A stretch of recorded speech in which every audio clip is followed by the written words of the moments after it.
නංගි පුතා කටහරි යාළුනේ. ඒක තමයි සෑහෙන මහන්සියක් තියෙන නංගි. නෑ අපේ පුතා කොරියානි නංගි. ඕ කිසිම මහන්සියක් නෑ. AC room එකේම ඉන්න තියෙන කොල්ලට. ඕ මේ කට්ටියට අණ දෙන්නලු නංගි තියෙන්නේ.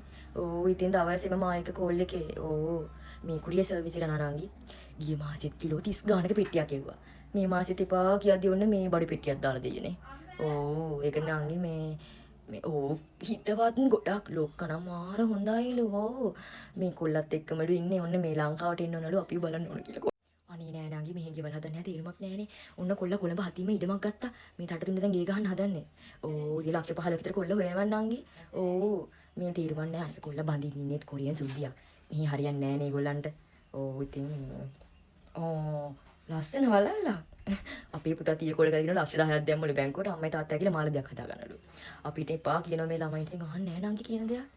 මේ ඒක නෙමෙයි මේ අපේ පුතා ඒජන්සියක් දාන්න ඉන්නේ. පුතාට කියන දැන් ඉඳන් කොරියන් ඩී ඉගෙන ගන්න කියලා. ඒතකොට පුතාත් එක්ක යවන්න පුළුවන් නේ මට. හරි නංගි මං එහෙනම් ගිහිල්ලා එන්නම් හොඳේ. හරි බයි.